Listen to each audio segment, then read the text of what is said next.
Robart, you're no longer part of the workforce. Emily, what? What do you mean I'm fired?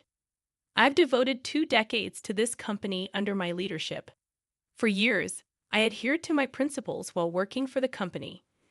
Then, one day, my husband casually informed me that I was terminated after the passing of my father-in-law.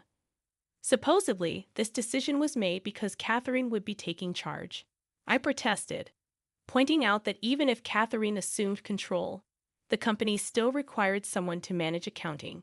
Shockingly, I learned that Catherine's boyfriend was set to handle that role, rendering me obsolete.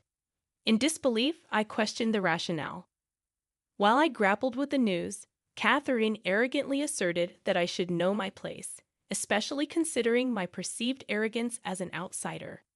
With a mocking tone, she added that I should enjoy my newfound jobless life. Upon Catherine's return, I not only felt excluded as a family member, but also unappreciated for the 2 decades I dedicated to the company. My father-in-law, though not one to openly praise, would adopt my suggestions if he believed they benefited the company. However, with Catherine considering me an enemy, I doubted the same would happen under her leadership. I realized I no longer felt attached to the company. Resigned to the situation, I wished Robert and the others success in ensuring the company's survival before deciding to part ways.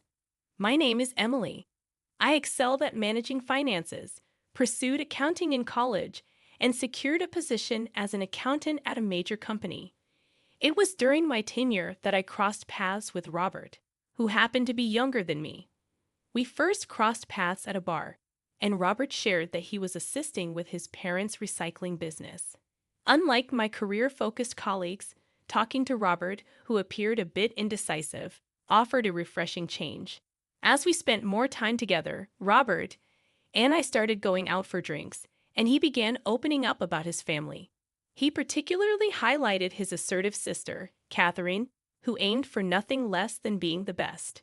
Despite studying business in college, Catherine chose to work at a regular company, distancing herself from the family recycling business. She dismissed it as too plain and unimpressive to share with her friends, finding the business beneath her. Although Robert occasionally sounded exasperated when discussing Catherine's independent nature, it was evident that he cared deeply for her. As we exchanged stories about our families, our bond grew stronger. After dating for a while, Robert proposed to me. Unable to imagine being apart from him, I promptly accepted. However, he had a request for our future together. Emily, once we're married, I want you to quit your current job and help with the family business, the recycling business. My mother has been managing the accounting, but she hasn't really studied for it. You're an expert in that area, right? I want you to handle our finances. Feeling a bit fatigued from my job at a large company, the idea of contributing to a family-run business seemed appealing. I made the decision to leave my position at the major company as soon as we tied the knot. I started my role as an accountant in Robert's father's company. And upon reviewing the financial records, I discovered numerous errors made by my mother-in-law, who lacked formal training in accounting. Determined to rectify the situation, I began cleaning up the records and undertaking a comprehensive overhaul of the company's finances. As I delved deeper, I gained a thorough understanding of the recycling business, identifying opportunities to cut costs and enhance sales. Eager to discuss my cost-cutting and business plans, I approached Robert with my proposals.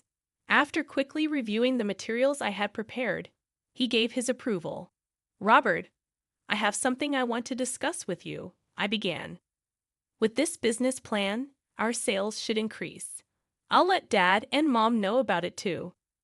My proposal was adopted, and I threw myself into implementing the cost cuts and the new business plan, often sacrificing sleep for the sake of the company. Thanks to these efforts, the company's performance steadily improved, allowing us to hire new employees. As the company thrived, the local community began to take notice. Actively engaging with the community, our business transformed into a community-based store. Time flew by, and before I realized it, 2 decades had passed since I first joined the company. Throughout this period, the employees and locals grew fond of me. Despite my dedicated efforts for the company, it seemed that both Robert and my in-laws took my commitment for granted. A local lady, who lived nearby, expressed her concern, asking if I was working too hard and getting enough days off. Robert dismissed her worry, stating that I was passionate about my work and didn't have any significant hobbies, making a day off unnecessary. I've known about this company since the time of Robert's parents, but its growth is thanks to Emily, right? You should at least give her a big bonus, the local lady suggested, to which Robert replied, "She's my wife, so she doesn't need a bonus. Living off the company's money is more than enough." Despite the concerns raised by those around me, I found fulfillment in my job and the connections I built within the community. The lack of days off or bonuses didn't bother me. What did concern me, however, was Robert's increasing frequency of night outs. "Robert, you seem to be going out a lot lately at night. Where are you going?" I inquired one day. "I'm working, expanding my network." "If it's for business, can't you do it during the day? Stop nagging. I have my way of doing things. You're just a mere accountant. You should just stay quiet," he retorted, growing more distant from home. Despite the tension, I assured him, "If there's any issue at work, please let me know." Yeah, got it," Robert responded, clearly annoyed, as he distanced himself further from home. One day, I received a phone call at home from a warehouse of one of our business partners. The caller informed me that something terrible had happened. Bob, my father-in-law, who had come to pick up goods, had suddenly collapsed and was rushed to the hospital. Due to the severity of his injury during the fall, my father-in-law passed away, leading to a somber period of mourning. Many from our business partners and the community attended the grand funeral. After a long absence, Catherine, who had moved out after securing a job, returned and was taken aback by the scale of the event. This company seemed like it could go under any time. When did it grow so big? She wondered aloud. It's all thanks to Emily. She turned the company around, increased the profit margin, and expanded the business. When profits increased, she suggested redistributing it to us, boosting our morale. "Seeing Emily work hard inspires us to do the same," explained one of the employees during the funeral. Catherine appeared upset that the employees were praising me and not paying attention to her. In her eyes, the slight improvement in the performance of a small company wasn't worthy of such admiration. Whenever Catherine saw me, she treated me like a servant.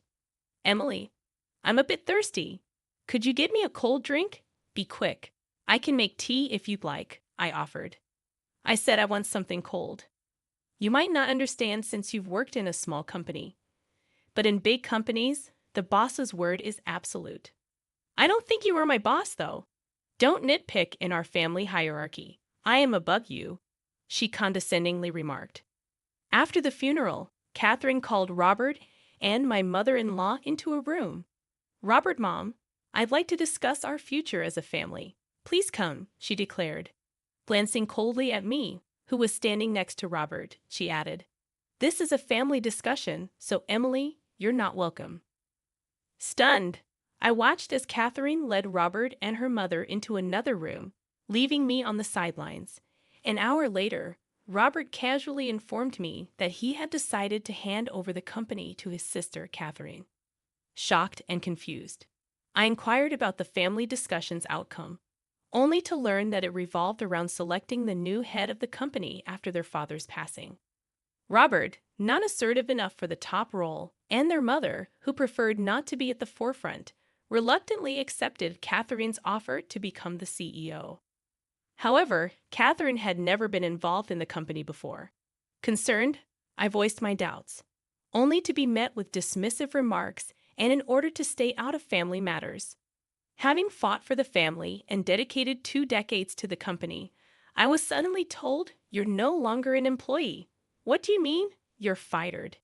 Even if Catherine takes over, someone will still need to handle accounting, right?" To my disbelief, I was informed that Catherine's boyfriend would be handling accounting, rendering me unnecessary. Catherine returned, treating me not only as an outsider in the family, but also diminishing my 2 decades of dedication to the company as if it meant nothing. My job was taken away, and the struggles and efforts felt utterly worthless. Despite my father-in-law never openly praising me, he always acknowledged the benefit of my suggestions for the company. With Catherine, who viewed me as an enemy, at the helm, I knew things wouldn't be the same.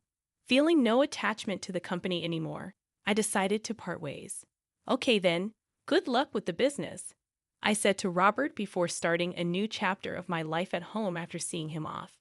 A few months later, Catherine and Robert visited my house, questioning the state of the company since my departure. Catherine, what's going on? What do you mean, what's going on? I asked, puzzled by their sudden appearance. Our company's performance has been deteriorating ever since you left.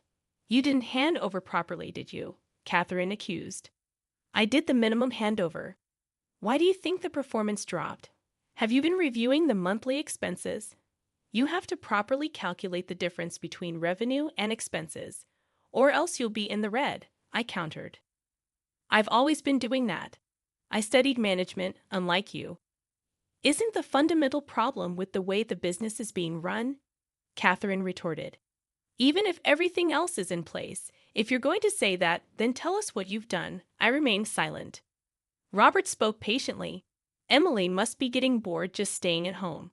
If you help out the company, I can give you some allowance. So come back.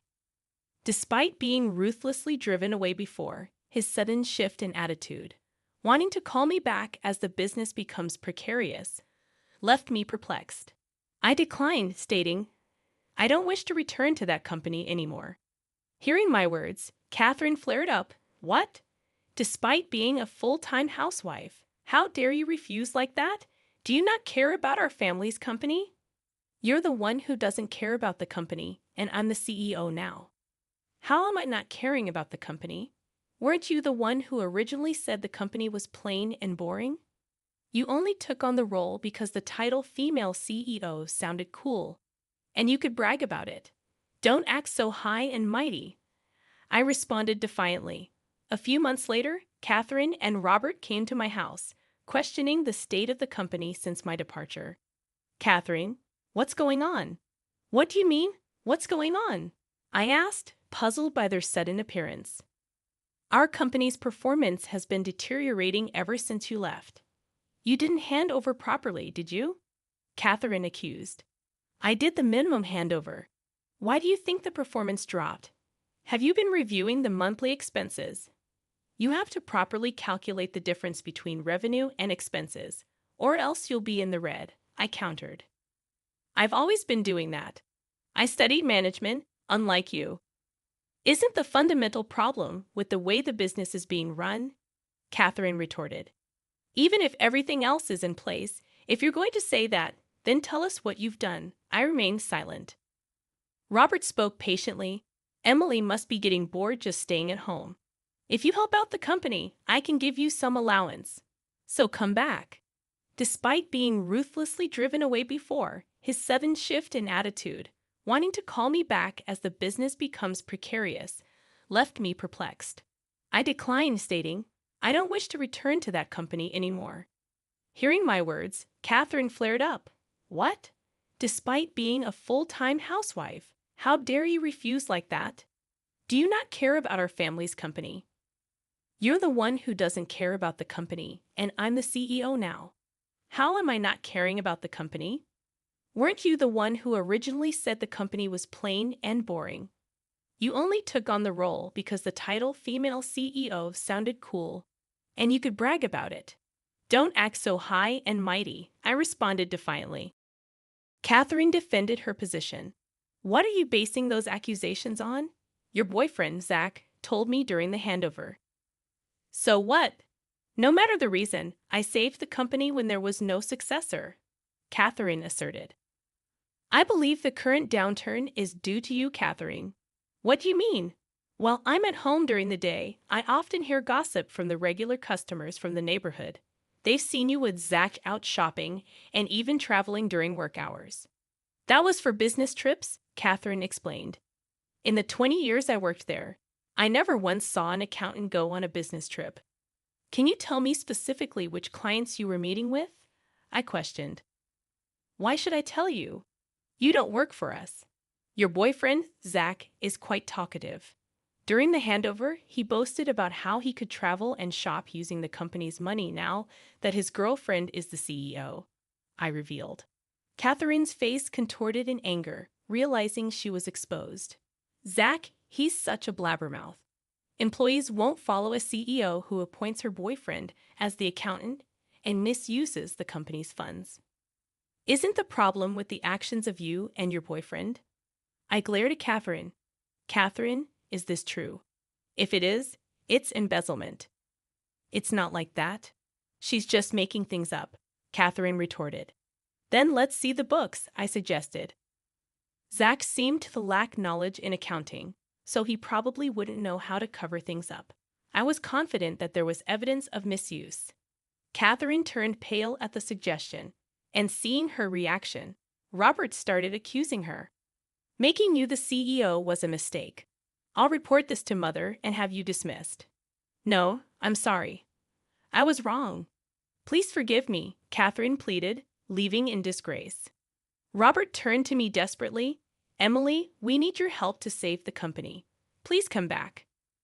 Like I said before, I have no intention of going back, I firmly stated. But don't we have a marriage? Our relationship as a married couple is over, I declared, thrusting divorce papers at Robert. What are you saying? If you divorce without returning to work, you'll be the one in trouble. How do you plan to live? Don't worry about me. I showed Robert the employment notification from the major company I used to work at. After I was fired, I was on a job hunt. I found out that a former colleague had moved to HR. She remembered my performance and recommended me for re-employment. That doesn't mean we need to divorce, Robert protested. There's a reason for the divorce. What I had been worried about, you coming home late since just before your father passed away. So I had a detective agency investigate you these past months and found plenty of evidence of your affairs. I thrust out a photo of Robert meeting with an unknown woman. What is this? An affair is a valid reason for divorce, so I will be demanding alimony from you, I asserted. With undeniable evidence in front of him, Robert had no choice but to agree to my terms and sign the divorce papers and the alimony agreement. With the two documents in hand, I packed up and left our home. Later on, Robert and his mother dismissed Catherine from her position, making Robert the president of the company. At the same time, they fired Zach, and his mother took over the accounting as she used to. After being dismissed, Catherine tried to find another job, but her high expectations made it difficult. Apparently, she's now working part-time and seems to be the butt of jokes among her friends. It seems that Zach was only with Catherine for her money. Once she started working part-time, he moved on to another woman, and Catherine was quickly dumped. With Robert, who lacked leadership skills, and his mother, who had no knowledge in accounting, in charge, the company's performance only declined. Employees started to leave, and the company eventually went bankrupt. Robert and his mother were drowned in debt. I heard Robert's mistress disappeared when she found out Robert was out of money. Robert, who had never worked for a company, could only find part-time jobs and struggled to pay off his debts. He even had to take care of his aging mother, who couldn't work even part-time, leading a difficult life. On the other hand, I regained my old skills and in working competently at the major company. My former colleagues appreciate my return, and I am rightfully rewarded for my hard work. Being recognized and valued for my efforts, I've come to realize once again that the best place for me is where I'm needed. I vow to continue to work hard to meet the expectations of those around me.